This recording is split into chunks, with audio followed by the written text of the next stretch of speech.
Herkese merhabalar. Pembem Atölyem YouTube kanalıma hoş geldiniz. Bugünkü videomda sizlere rulo patlı hem erkek hem kız bebekleriniz için kullanabileceğiniz çok güzel bir yelek anlatımını yapacağım. Yeleğimde ilk önce robadan başlangıç yapacağız. Daha sonra modelimizi kurup kol ayrımlarımızı yaptıktan sonra öreceğiz. Sonrasında kollarımızı ördükten sonra tamamladıktan sonra beden kısmımıza geçeceğiz. Sonrasında beyaz ipin haricinde 2 ip daha beden kısmımızda kullanacağız. Sonrasında 3 renk şeklinde, renk geçişler şeklinde bedenimizi tamamlayacağız. Sonrasında beden kısmımızı tamamladıktan sonra ön patımızı sonrasında ilmek çıkartarak tamamlayacağım. 4 adet düğme kullandım ve bu şekilde de karşılıklı olarak dikiş çalışmasını yaptım. Şu şekilde düğmelerimi çıkartabileceğim şekilde kullandım. Şöyle rahatlıkla bebeğinize giydirebileceğiniz, istediğiniz renklerde örebileceğiniz bir yelek. Yeleğimde Alize Happy Baby ip kullandım. Sizler isterseniz farklı iplerde orta kalınlıkta bebe yünleriyle örebilirsiniz. Beyaz ipimi kullandım. Onun haricinde gri ipimiz için 402 kodumuz ve mavi için de 183 kodumuz. Beyazdan bir yumak yeterli oldu. Diğer renklerden yarımşar ip yeterli olacaktır. Hatta o kadar bile kullanmadım. Yarım iplerinizle beraber rahatlıkla örebileceğiniz bir yelek. Yeleğimin el olarak genişlik 26 santim, boy 33 santim ve 6-9 aylık bebekleriniz için gayet uygun. Eğer çocuğunuz biraz zayıfsa hatta 1 yaşına kadar da olabilir. Ben yumuşak olmasını istediğim için Alize Happy Baby ip kullandım. Sizler dediğim gibi orta kalınlıkta istediğiniz iplikleri, bebe yünlerini tercih edebilirsiniz. Şiş numarası olarak 3,5 numara kullandım. Sizler yine elinizin sıkılığına ve gevşekliğine göre değiştirebilirsiniz. 4 adet de düğme kullandım. Yeleğimiz bu şekilde. İstediğiniz renklerde uygulayabileceğiniz yeleğimize şimdi geçelim. Kanalıma abone değilseniz abone olmayı ve bildirimleri açmayı unutmayın lütfen. Kanalıma abone olmak tamamen ücretsizdir. Beğeni yorumlarınızı desteklerseniz çok sevinirim. Şimdi hazırsak yeleğimizin yapımına geçelim. Yeleğimize 3,5 numaralı şiş ve Alize Happy Baby ipimizle beraber 80 ilmek atarak başladım. Ve bir diş haroşa sırası ördüm. Ve örgümüzün ön yüzüne geldik. Şimdi arttırma çalışmalarımızı, kol ayrımlarımızı yapacağız. Şimdi ön kısım için 10 ilmeğimizi örüyoruz. 1, 2, 3, 4, 5, 6, 7, 8, 9, 10. 10 ilmeğimi ördüm. Haroşa şeklinde. Daha sonra bir gizli artırmamızı yapıyoruz. 4 ilmek düzümüz örüyoruz. 1, 2, 3, 4. Bir gizli artırma daha yapıyoruz. Ve koldaki 12 ilmeğimizi örüyoruz. 1, 2, 3, 4, 5, 6, 7, 8, 9, 10, 11 ve 12. Bir gizli artırma daha yapıyoruz. 4 ilmek düzümüzü örüyoruz. Bir gizli artırma daha yapıyoruz. Daha sonra arkadaki ilmeklerimizi örüyoruz. 1, 2, 3, 4, 5, 6, 7, 8, 9, 10, 11, 12, 13, 14, 15, 16, 17, 18, 19, 20. Arka için 20 ilmeğimizi haroşa olarak ördüm. Bir gizli artırma yaptım. 4 ilmek düzümü ördüm. Bir gizli artırma yaptım.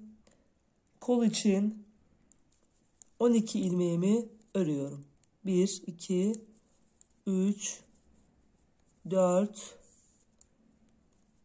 5, 6, 7, 8, 9, 10, 11, 12. Bir gizli artırma yapıyorum. 4 ilmek düzümü örüyorum.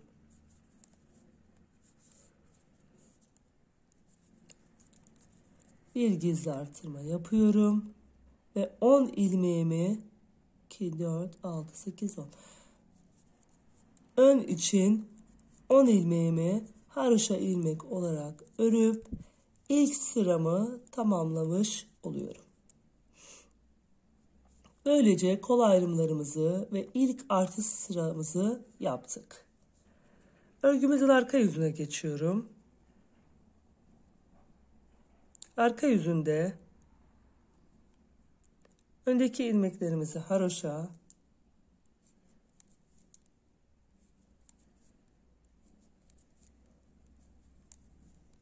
on ilmeğimizi örüyoruz. Arttırdığımız ilmeği de haroşa ilmek olarak örüyoruz. Daha sonra 4 ilmek tersimizi örüyoruz. 2, 3, 4. Arttırdığımız ilmeği haroşa olarak örüyoruz.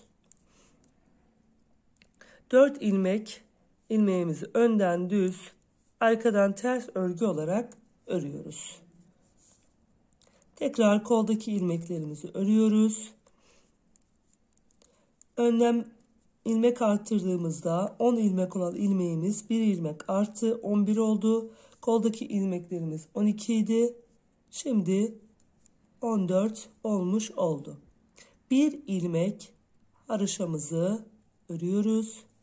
Daha sonra 4 ilmek tersimizi örüyoruz. 2, 3, 4. Yine bir ilmek arttırdığımız ilmeği haroşa olarak örüyoruz.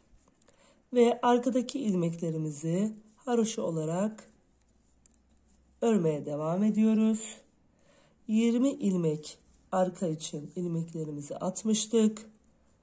Arttırdığımız ilmekle beraber hem sağından hem solundan arttırdığımız ilmeklerle beraber 22 ilmeğimiz arka için oldu.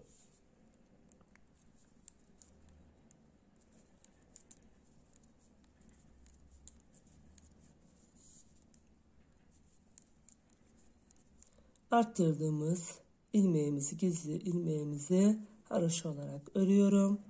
4 ilmek tersimizi örüyoruz. Daha sonra arttırdığımız ilmek haroşa ve koldaki diğer ilmeklerimiz de haroşa. Kolda 2'şer ilmek her sırada, arkada 2'şer ilmek, önlerde birer ilmek olmak üzere her sırada toplamda 8 ilmeğimiz artmış oluyor. Tekrar arttırdığımız gizli ilmek attığımız yere geldik. Haroşamızı ördük. İpimizi kendi tarafımıza alıp 4 ters ilmeğimizi örüyoruz. Tekrar gizli ilmek arttırdığımız ilmeğimizi haroşa olarak örüp sıramızı tamamlıyoruz.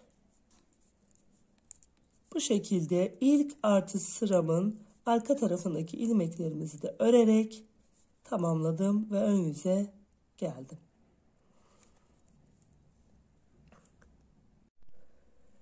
Robamızın ikinci artış sırasında ilmeklerimizi haroşa olarak örmeye ön kısımdan başlıyoruz.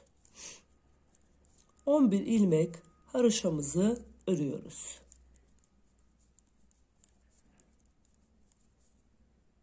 2, 4, 6, 8, 10, 11.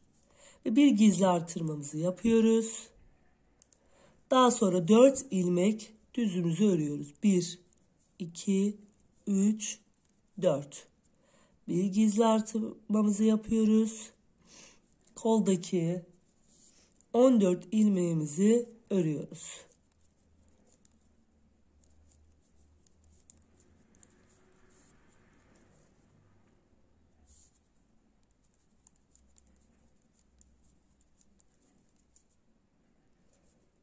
Haroşa ilmeklerimizi ördük.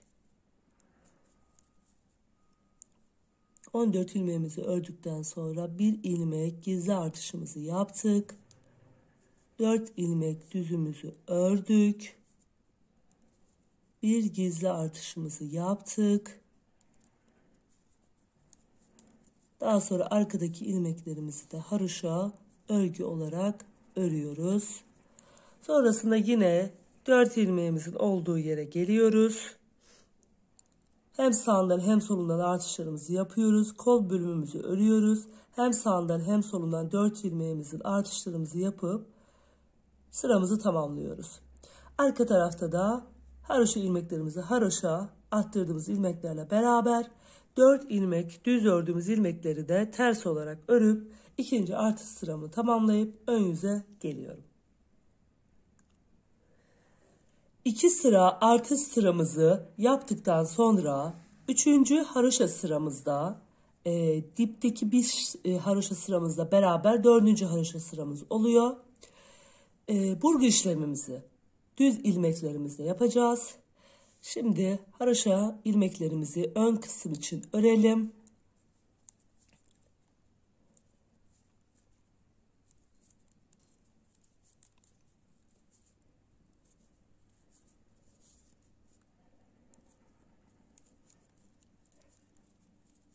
Daha sonra 4 ilmek düzümüzün sağından bir ilmek artışı yapalım. Sonrasında isterseniz burada burgu aparatları da kullanabilirsiniz. Ben kullanmadan yapacağım. 4 ilmeğimi çıkartıyorum. Sağdaki 2 ilmeğimi ön taraftan şöyle ön taraftan alıyorum. Sol şişime geçiriyorum. Soldaki 2 ilmeğimi de sağ şişime arkadan geçiriyorum. Daha sonra örmek için 2 ilmeğimi de sol kısma geçiriyorum. Ve 4 ilmeğimi düz bir şekilde örüp burgu işlemimizi yapmış oluyoruz. Daha sonra bir ilmek artış yapıyoruz. Ve sonrasında kol için haroşa ilmeklerimizi örüyoruz.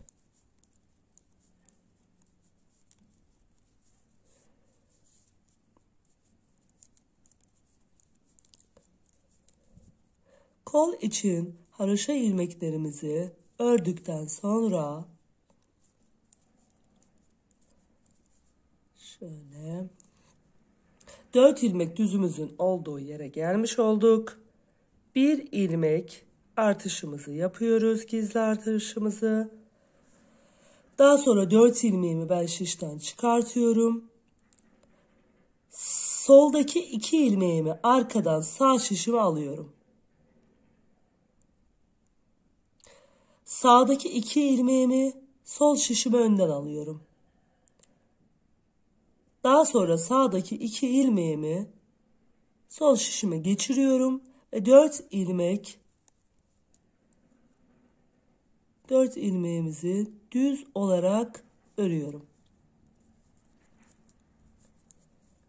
Bir ilmek gizli artış yapıyoruz ve arkadaki haroşa ilmeklerimizi örüyoruz. Bu şekilde burgu çalışmalarımıza düz ilmeklerimizin olduğu yerlerde devam ediyoruz. Burgu çalışmalarımızı yaparken 4 ilmek düzümüzün sağından ve solundan yine gizli artırmalarımızı yapmaya devam ediyoruz. Bu şekilde ön yüzden burgu çalışmamızı yapıp arka yüzden örüyoruz. Daha sonra 2 haroşa sırası daha ördükten sonra ikinci burgu çalışmamızı yapıyoruz. İlk burgu çalışmamızı yaptıktan sonra yaptığımız sıra haricinde 2 diş haroşa sırası ördük. Yani bir sıra ilk başta örmüştük. Daha sonra şöyle göstereyim beyaz olduğu için. Daha sonra 2 diş sırasında haroşa sırası örüp burgu çalışmamızı yaptık. Şurada burgu çalışmamızı yaptık. Daha sonra 2 diş haroşa sırası ördük. Yani şu an toplamda 2, 4, 6 diş haroşa sırası örmüş olduk. Şimdi burgu çalışmamızı yapacağım. Arka tarafta da ördüğümüzde bir diş haroşa sırası olmuş olacak. Bu haroşa sırasıyla beraber 3 diş haroşa sırası daha örüp 3. burgu çalışmamızı yapacağız. Burgu çalışmalarımız bu şekilde ilerleyeceğiz. Eğer burgu çalışmamızı yaptığımız sırayı saymazsak 2 diş haroşa sırası öreceğiz. Bu şekilde robamıza bu şekilde devam edeceğiz. Yani aralarda 4 düz öreceğiz. Sabit olan sağında ve solunda arttırmalarımızı yapıp onları haroşa olarak öreceğiz. Burada da her 3 diş haroşa sırası arayla burgu çalışmamızı yapacağız. Şimdi tekrar yine göstereyim.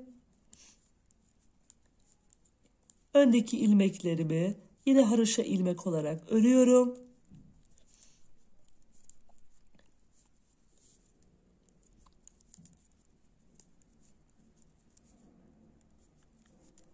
İlmeklerimi haroşa olarak ördüm. Bir gizli artırmamı yaptım. 4 ilmeğimi şişimden çıkarıyorum. 4 düz ilmeğimi. Ne yapıyorduk? Soldaki 2 ilmeğimi sağdaki şişime geçiriyordum. Sağdaki 2 ilmeğimi soldaki şişime geçiriyorum. Sağdaki ilmeklerimi soldaki şişime aktarıp 4 düz ilmeğimi örüyorum.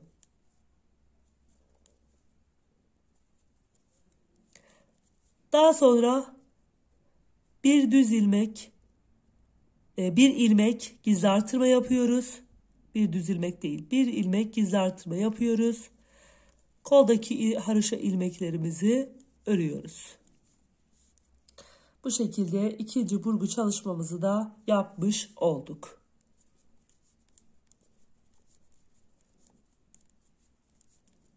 Bir kere daha burgu çalışmamızı gösterelim.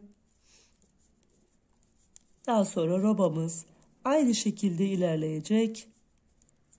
Her 3 diş haroşa sırası arayla burgu çalışmalarımızı yapacağız. Burgumuzu yaptığımız sırayı da sayıyoruz haroşa sırasında. Tekrar düz ilmeklerimin olduğu yere geldim.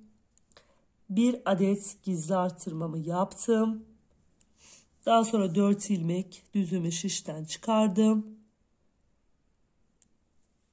Burgu çalışmamı yapıyorum. Soldaki 2 ilmeğimi sağa, sağdaki 2 ilmeğimi sola geçiriyorum. Daha sonra ilmeklerimin tamamını sola aktarıp düz bir şekilde örüyorum. Yine bir gizli artırma çalışmamızı yapıyoruz. Sonra arkadaki ilmeklerimizi haroşa olarak örüyoruz. Bu şekilde robamıza devam edelim.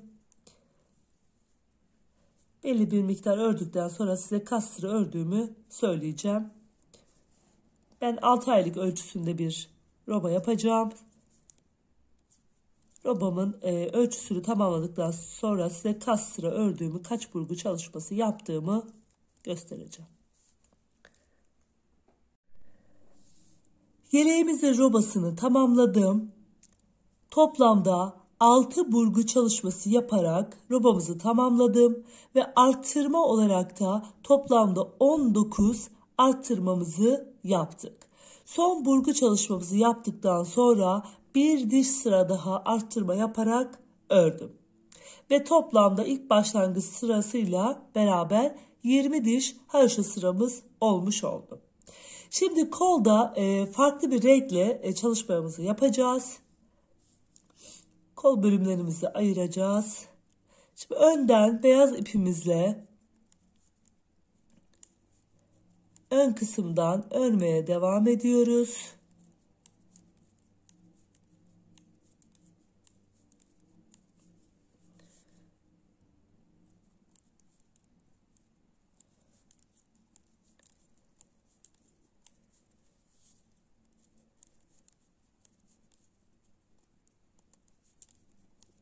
Öndeki haroşa ilmeklerimizi örerek devam ediyoruz. 4 ilmeğimizin 2 ilmeğini öne, 2 ilmeği arkaya olacak şekilde ayıracağız. 2 ilmeği ön tarafa bırakacağız. 2 ilmeği kol tarafına. 2 ilmeğimizi örüyoruz. Ön tarafta kalacak şekilde. Daha sonra gri ipimizi alıyoruz. Beyaz ipimizi burada bekletiyoruz. Sonrasında gri ipimizle örmeye devam ediyoruz.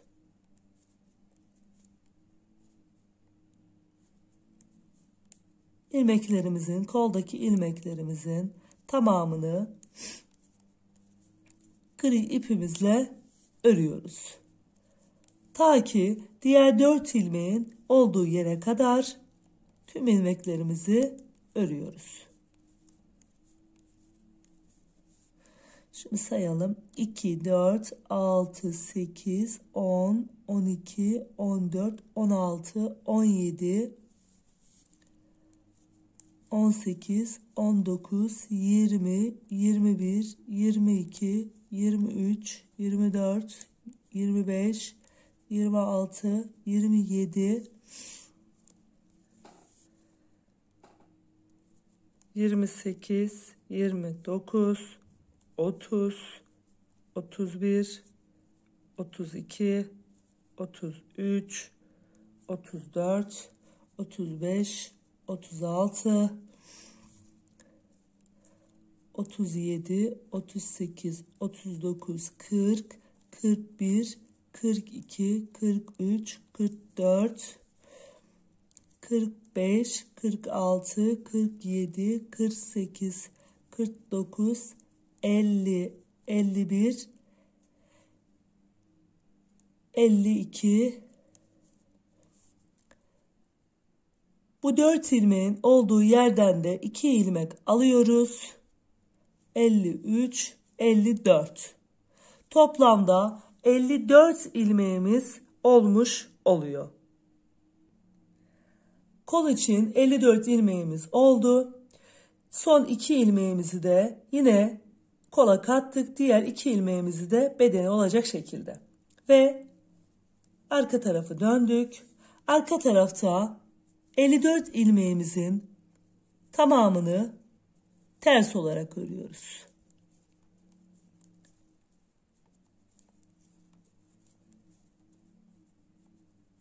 İlmeklerimizi ters örgü olarak tamamlıyorum. 54 ilmeğimi bu şekilde toplamda gri ipimizle 8 sıra olacak şekilde yapıyoruz.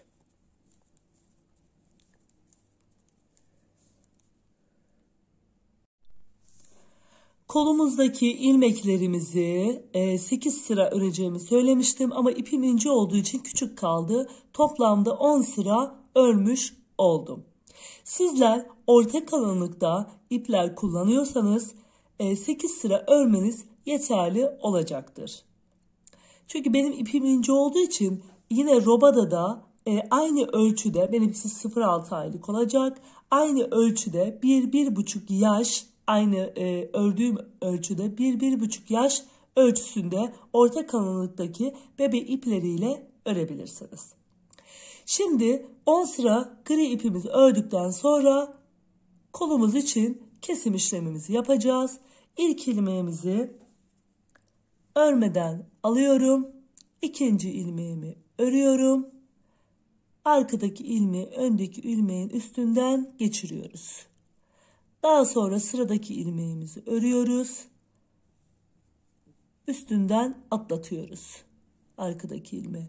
Sıradaki ilmeğimizi örüp arkadaki ilmeği üstünden atlatıyoruz. Bu şekilde gri ipimizle ördüğümüz koldaki ilmeklerimizin tamamını kesiyoruz. Sonrasında ipimizi biraz uzunca bırakıp daha sonra dikiş işlemi için ayırıyoruz.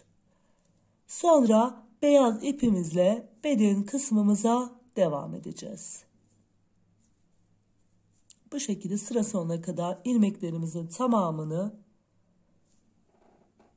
sıkı olmayacak şekilde kapatalım.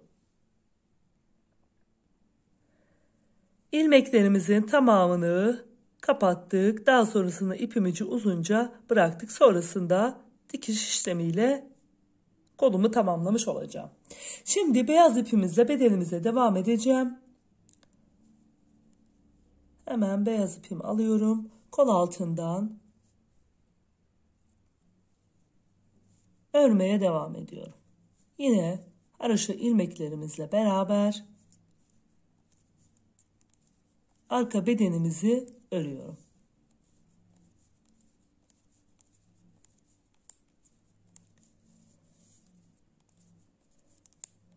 Tekrar yine arka bedenimizi ördükten sonra koldaki şu iki ilmeğimizi de yine şuradaki iki ilmeğimizi de bedene katıyoruz. Sonrasında koldaki gri ipimizi takarak örmeye başlayacağız.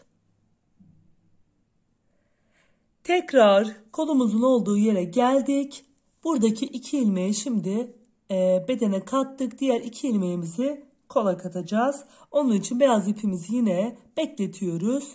Gri ipimizle beraber ilmeklerimizi haroşa olarak ilmeklerimizi düz örgü olarak devam ediyoruz. Yine burada da diğer tarafta olduğu gibi koldaki 54 ilmeğimizi gri ipimizle beraber toplamda 10 sıra öreceğim. Yine az önce söylediğim gibi ipiniz orta kalınlıktaysa 8 sıra örerek de tamamlayabilirsiniz. Benim ipim ince olduğu için 10 sıra örmek daha güzel gösterdi. O yüzden 10 sıra örmeyi tercih ettim. Yine roba artışlarınızda istediğiniz ölçüye gelene kadar yapabilirsiniz. Orta kalınlıktaki iplerle 1-1,5 yaş ölçüsünde bebekleriniz için kullanabileceğiniz bir yelek olabilir. Koldaki ilmeklerimizi önden düz, arkadan ters olacak şekilde toplamda 10 sıra örüp tamamlıyorum. İpimi kesiyorum. Daha sonrasında yine bedendeki ilmeklerimi örüyorum. Diğer kolumuzu da aynı birinci kol gibi gördüğünüz gibi ördüm ve birleştirdim. Ve şimdi yine haroşa örgülerle örgümüze devam ediyoruz. Beyaz ipimizle kol altından bedenimizi devam ettirdik. Bu sırayı haroşalarla yine tamamlıyoruz. Daha sonra arkadan bir sıra daha tamamlıyoruz. Sonra ön yüze geldiğimizde bir diş haroşa sırası daha örüp yeni ipimizi bağlayacağız. Bir sıra gri, bir sıra beyaz, bir sıra mavi, bir sıra beyaz şeklinde örüp yeleğimizin beden kısmını devam ettireceğiz. Şöyle şu şekilde. Gördüğünüz gibi burgularımız, kol kısmımız. Kol kısmımızı ördükten sonra önden örüp bedenimizi tamamladık. Arka kısımdan da bir sıramızı ördük. Sonrasında bir diş haroşamızı daha beyaz ipimizle örüp yine ön yüzümüze geldik. Şimdi gri ipimizi bağlayacağız. İpimize şu şekilde bağlıyoruz. Daha sonrasında en uca kadar çekiyoruz ve düğümlüyoruz. Güzel bir şekilde sıkı olacak şekilde düğümleyelim. Sonrasında Şöyle arka tarafa geçirelim.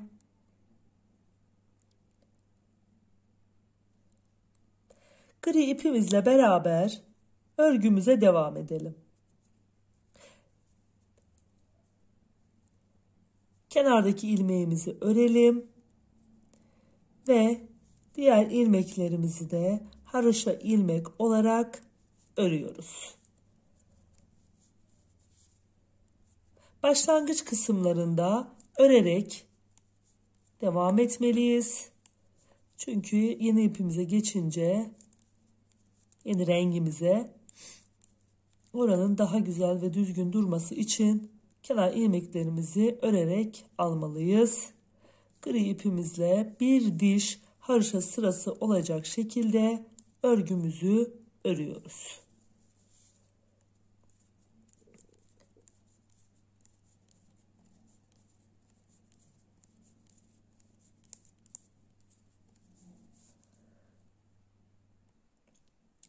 Bir diş haroşa sıramı ördüm. Şimdi beyaz ipimi alıyorum. Gri ipimi arkaya bırakıyorum. Ve beyaz ipimizle örmeye devam ediyoruz. Aslında şöyle de yapabiliriz. Şöyle altından daha sıkıca. Şöyle. Bir sırada, bir diş haroşada beyaz ipimizle devam ediyoruz. Daha sonrası mavi ipimizi bağlayacağız. Onu da göstereceğim. Bundan sonrası hep haroşa olarak devam edecek. Bedenimizi bu şekilde devam ettireceğiz. Bir diş haroşamı örüp mavi ipimi takıyorum.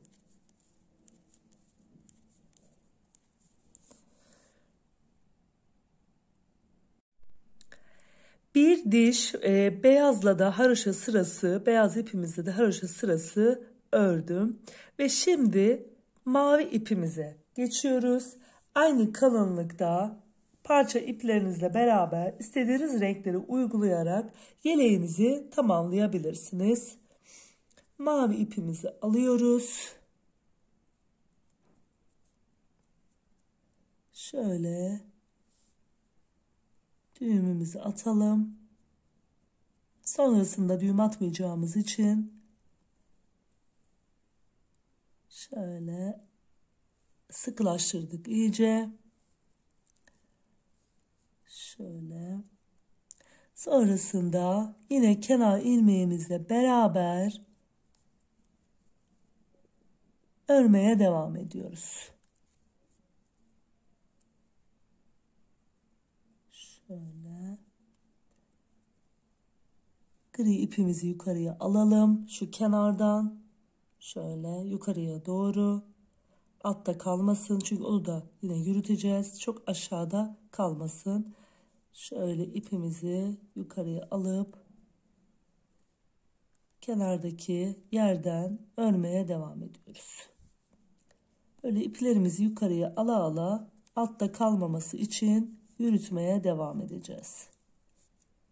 Mavi ipimizle de bir diş haroşa sırası örelim. Sonrasında beyaz ipimizle de son kez göstereceğim.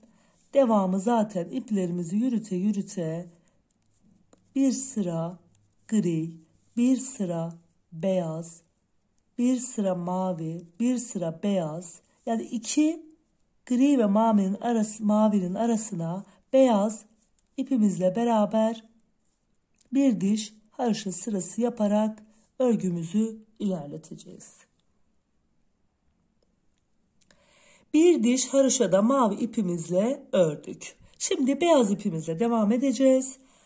Son kez göstereyim. Daha sonra yine aynı şekilde ilerleyeceği için sürekli olarak göstermemize gerek yok. Şimdi en altta gri ipimiz kaldı. Beyaz ipimizle devam edeceğiz. Bu ipimizi şöyle yukarı çıkartıyoruz, alıyoruz. İplerimiz aşağıya doğru mesafesi yani uzadıkça görüntü çirkin olacağı için her bir sırada alttaki ipi yukarıya çıkartalım. Daha sonra gri ipimizi yukarı çıkardık. Beyaz ipimizle örmeye devam ediyoruz. yine bir diş haroşa beyaz ipimizle örüyoruz. Bu şekilde sıralarımızı ilerletelim ve beden kısmımızı tamamlayalım. Beden kısmımızı tamamladıktan sonra kaç santim ve kaç sıra ördüğümü sizlere söyleyeceğim. Yapmak istediğim ölçüyü bulana kadar haroşalarımızı örmeye devam edelim. Şöyle.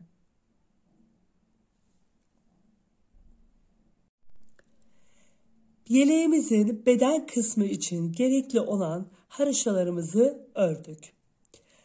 Gri ipimizle başlamıştık. Toplamda 3 renkle beraber örgümüzün bedeline devam ettik. Ve gri bölümümüzle 1, 2, 3, 4, 5, 6, 7, 8, 9, 10, 11, 12 adet gri yerleri saydığımızda oluşmuş oldu. Gri ipimizle başladık. Yine gri ipimizle tamamladık bedenimizi. Sizler yaşınıza göre ördüğünüz yaş grubuna göre daha fazla da uzatabilirsiniz. Şimdi mavi ve gri ipimizi ben biraz uzunca bırakıp kestim. Daha sonra iğne ile beraber gizleyeceğim. Şimdi alt tarafta beyaz kısmımızla haroşalarımıza devam edeceğiz. Bir miktar orada da aynı şekilde öreceğiz.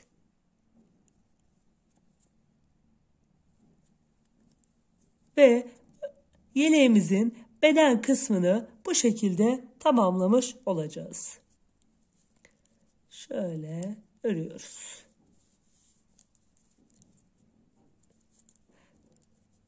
Dip kısımda 4 diş olacak şekilde beyaz ipimizle örüp örgümüzün beden kısmını tamamlıyoruz.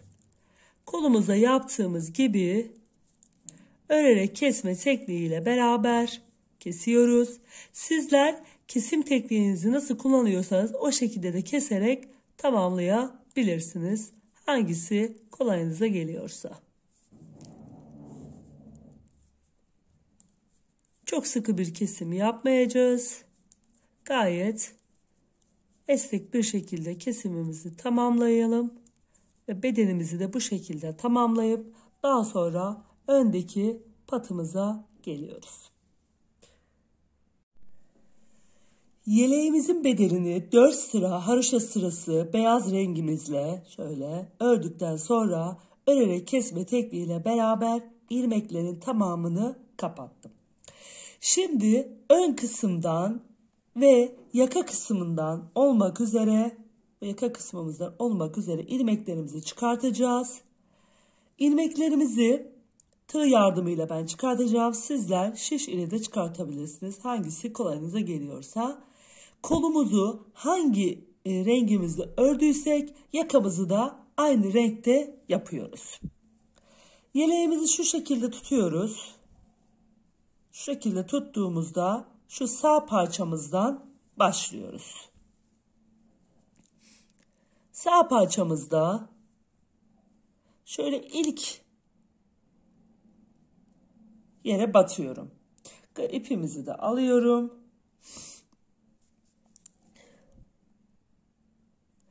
Daha sonra şöyle yakından araya batıyorum. 2 haroşa arasına batarak ilmeklerimi çıkartıyorum. Şöyle. Daha sonra yine renkli olan bölüme de geçtiğimizde 2 haroşa sırası arasındaki boşluğa batıyorum. Şişimi alıyorum. Tığımı aldım ilmekleri. Şöyle bekletiyorum. Daha sonra şişime geçiriyorum.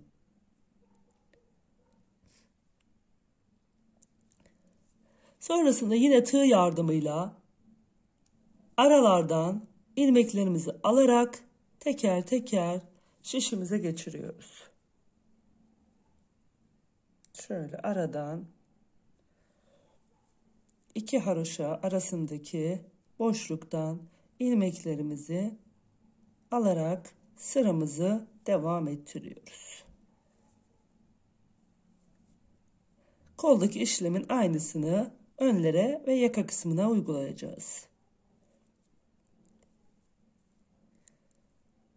Bu işlemi bu şekilde devam ettiriyoruz. Şu ara kısımlara batarak ilerliyoruz ve şu yaka kısmına kadar geliyoruz. Yaka kısmına kadar ilmeklerimizi tığ yardımıyla her iki haroşanın arasına batarak ilerledim. Ve yaka kısmında da yine aynı şekilde ilerleyeceğiz. Şurada en köşe noktasına battım. Sıradaki ilmeğimize batıyoruz. Şöyle şuralara, şu ilmeklere batarak ilerliyoruz. Şöyle yaka kısmından alıp ilmeğimizi şişimize geçiriyoruz. Şöyle yaka kısmından batıp alıyoruz.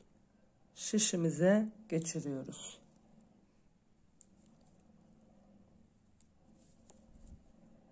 Bu şekilde yaka kısmında da tüm ilmeklerimizi alarak örgümüze devam ediyoruz.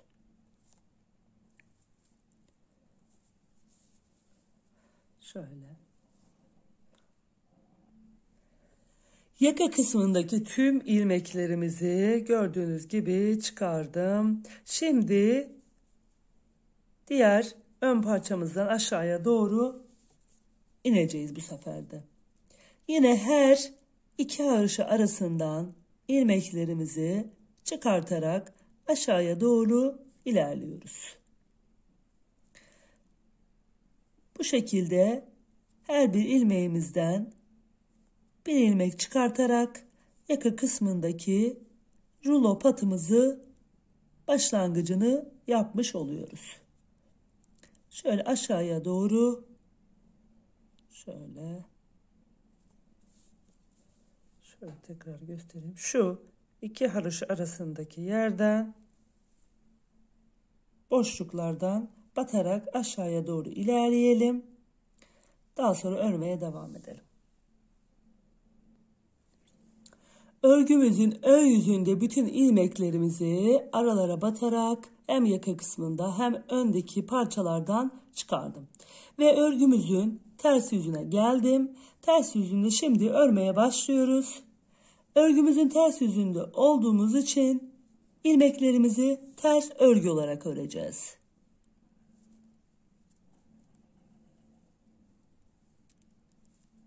Böyle ters örgü olarak ilmeklerimizi devam ettiriyoruz.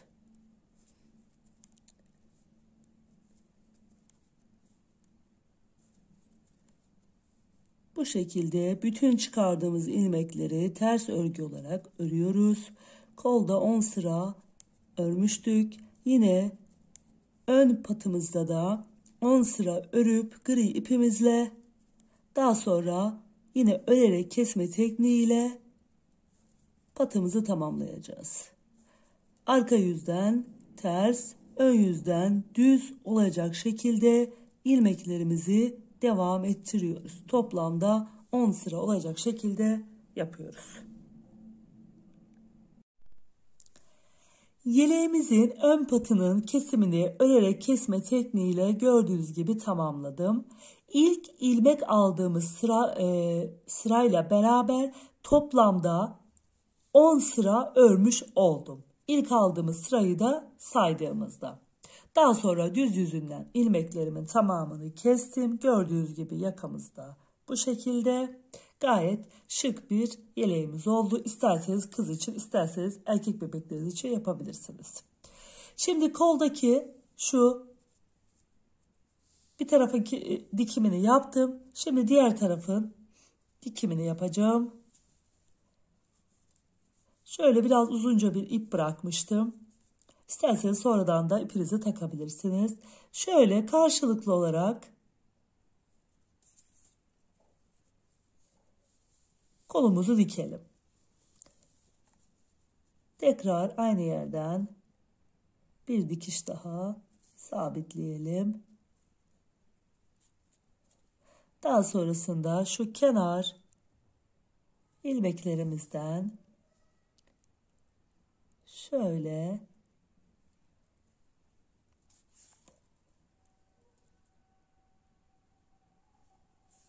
dikimini yapalım.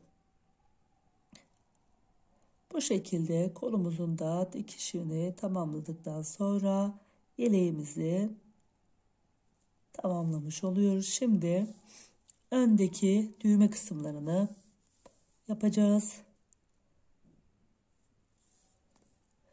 Şöyle